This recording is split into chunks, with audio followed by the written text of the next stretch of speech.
हाँ दोस्तों, आज हम लोग पढ़ेंगे न्यूक्लियस के बारे में। न्यूक्लियस का 3 लेक्चर मैंने पहले ही अपलोड कर दिया है।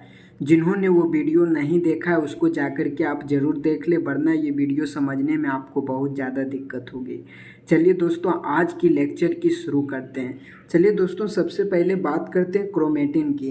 क्रोमेटिन की बात मैंने पहले भी लेक्चर में की थी। दोस्तों, मैंने बताया था क्रोमेटिन जो है 3 चीज़ कंसिस्ट करती है: DNA, RNA, histone protein and non histone protein consist करती है। मैंने पहले भी वीडियो में बताया था। और मैंने बताया था कि क्रोमेटिन को न्यूक्लियो प्रोटीन फाइबर क्यों कहा जाता है, क्योंकि क्रोमेटिन जो होता है वो न्यूक्लियस के अंदर प्रेजेंट होता है, इसीलिए उसे न्यूक्लियो कहा जाता है। और वही न्यूक्लियस के अंदर प्रोटीन प्रेजेंट होती है, इसीलिए उसे प्रोटीन कहा जाता है। और क्रोमेटिन जो होती है वो फाइबर लाइक स्ट्रक्चर होती है, इसीलिए इसे फाइबर कहा जाता है। ओवरऑल कहा जाए तो न्यूक्लियो प्रोटीन फाइबर इसे कहा जाता है। तो आपको समझ में आ गई होगी कि क्रोमेटिन को न्यूक्लियो फाइबर प्रोटीन क्यों कहा जाता है, यानी न्यूक्लियो प्रोटीन फाइबर क्यों कहा जाता है। चलिए दोस्तों, आगे बढ़ते हैं। आपको मैंने पहले भी वीडियो में बताया था कि क्रोमेटिन का नाम किसने दिया था, यानी क्रोमेटिन टर्म सबसे पहले किसने दिया था? फ्लेमिंग ने।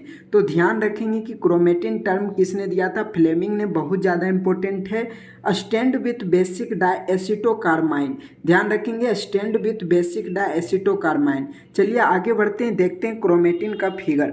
क्रोमेटिन कंसिस्ट ऑफ, आपको वीडियो स्टार्ट करने से पहले, जब मैं वीडियो स्टार्ट किया था तभी मैंने आपको बताया था कि क्रोमेटिन जो होता है DNA, RNA, histone protein and non histone protein consist करता है। उसमें भी मैंने बताया था हिस्टोन के अंदर सबसे ज़्यादा कौन सा प्रोटीन पाया जाता है? आर्जिनिन एंड लाइसिन, जो बहुत ज़्यादा इम्पोर्टेंट है। 2024 में आ सकता है, क्योंकि ये 2023 में नहीं पूछा गया था, 2021 में यहाँ से क्वेश्चन आया था, इसीलिए ये बहुत ज़्यादा इम्पोर्टेंट है। तो ध्यान रखेंगे कि हिस्टोन के अंदर सबसे ज़्यादा क्या मौजूद होती है? Arginine and lysine. क्या चीज़? Arginine and lysine. और क्रोमेटिन क्या क्या चीज़ कंसिस्ट करती है? DNA, RNA, histone and non histone protein. Clear है? चलिए फिगर देखते हैं। दोस्तों, मैंने बताया था कि क्रोमेटिन जो होती है दो होती है। एक यू क्रोमेटिन होता है, दूसरा हेट्रोक्रोमेटिन होता है। यू क्रोमेटिन इसे क्यों कहते हैं? क्योंकि ये जो होती है दोस्तों, वो पूरा अटैच यानी कि पूरा बंधा हुआ नहीं होता है, खुला खुला पार्ट होता है, इसीलिए इसे यू क्रोमेटिन कहते हैं। ये धागा जैसे जिस तरीके से ऊन पूरा बंधा हुआ होता है, उसी प्रकार से ये जो क्रोमेटिन है पूरा बंधा हुआ है, इसीलिए इसे क्या कह रहे हैं हम लोग? यू क्रोमेटिन कह रहे हैं। क्लियर है? चलिए दोस्तों, अब हम लोग देखते हैं कि यू क्रोमेटिन के अंदर क्या क्या चीज़ होती है। यू क्रोमेटिन जो होती है, यू क्रोमेटिन के अंदर लेस हिस्टोन पाई जाती है। ये जो आपको अंदर में दिख रही है, पूरा अंदर में, ये सब कुछ नहीं दोस्तों, बल्कि इसे हम लोग हिस्टोन कहते हैं। यही हिस्टोन प्रोटीन है। सबसे आपको मैं बताता हूँ एक एग्जाम्पल से। एक धागा को आप लीजिए, उस धागा को आप बिना लपेटे यानी कि खुला हुआ छोड़ दीजिए, और वही धागा को आप पानी के अंदर डाल दीजिए, तो उसमें कितना ज़्यादा पानी जाएगी? कम मात्रा में पानी जाएगी। लेकिन एक और धागा को लीजिए, उसे ऊन की तरह पूरी तरह से लपेट दीजिए, और उसे क्या कीजिए? पानी के अंदर डाल दीजिए। आप देखेंगे कि लिपटे हुए धागा में ज़्यादा पानी आई है, बिना लिपटे हुए धागा में कम पानी आई है। उसी तरह से दोस्तों, ये क्रोमेटिन जो है लिपटा हुआ नहीं है, इसीलिए इसके अंदर हिस्टोन क्या है? कम मात्रा में है, इसीलिए इसे कहते हैं लेस हिस्टोन। क्लियर है? ये आप तो अपने आँखों से देख रहे हैं कि ये जो है दोस्तों लूजली पैक्ड है, यानी कि पूरा लिपटा हुआ नहीं है, यानी कि कहा जाए तो पूरा ऊन की तरह लिपटा हुआ नहीं है, इसीलिए इसे कहते हैं लूजली पैक्ड। अब वही फिर से एग्जांपल लेते हैं। एक गिलास पानी लीजिए और उस गिलास पानी को नीचे ज़मीन पर गिरा दीजिए। गिलास में पानी थोड़ा सा लग रही थी, लेकिन अगर वही पानी ज़मीन पर आई तो वही पानी ज़्यादा दिखने लगी। क्यों? क्योंकि वो पानी क्या हो गई? ज़मीन पर बिखर गई, इसीलिए ज़्यादा दिखने लग गई।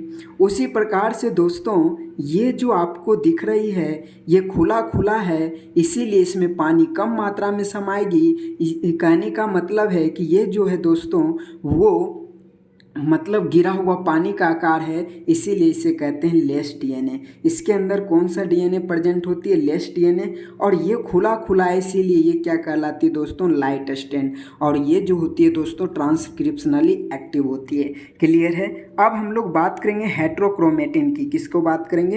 हेट्रोक्रोमेटिन की। अभी मैंने जस्ट एग्जांपल दिया कि हेट्रोक्रोमेटिन जो होती है वो बंधा हुआ होती है, इसीलिए इसे हेट्रोक्रोमेटिन कहते हैं, यानी उलझा हुआ होती है, इसीलिए इसे हम लोग हेट्रोक्रोमेटिन कहते हैं। फॉर एग्जाम्पल मैंने ऊन की एग्जाम्पल दी थी।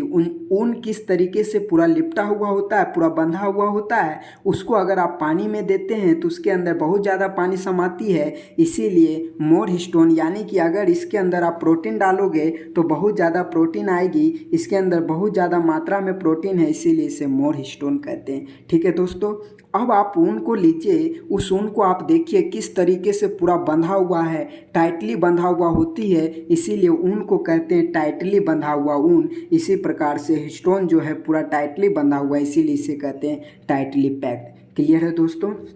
और इसके अंदर मोर डीएनए प्रेजेंट होती है, उसके अंदर लेस डीएनए प्रेजेंट थी, इसके अंदर मोस्ट डीएनए प्रेजेंट होती है। और ये जो होता है दोस्तों डार्क स्टैंड होता है। फॉर एग्जांपल मैंने बताया कि आप एक कलम को लीजिए, उस कलम में एक लाइन अगर आप पारते हैं तो एक लाइन पारने के बाद क्या होता है दोस्तों, वो कम डार्क दिखाई देती है, लेकिन उसी पर बार बार उसी लाइन पर आप घसरते रहिए तो वो उसकी डार्क क्या हो जाती, बढ़ जाती है। उसी प्रकार से ये ऊन है, यानी ऊन कहने का मतलब ये जो है क्रोमेटिन है, इसी क्रोमेटिन पर बार बार लपेटा गया तो ये क्या हो गया दोस्तों, डार्क हो गई, इसीलिए इसे कहते हैं डार्क स्टैंड। क्लियर है? और ये जो होता है दोस्तों ट्रांसक्रिप्शनली लेस एक्टिव होती है।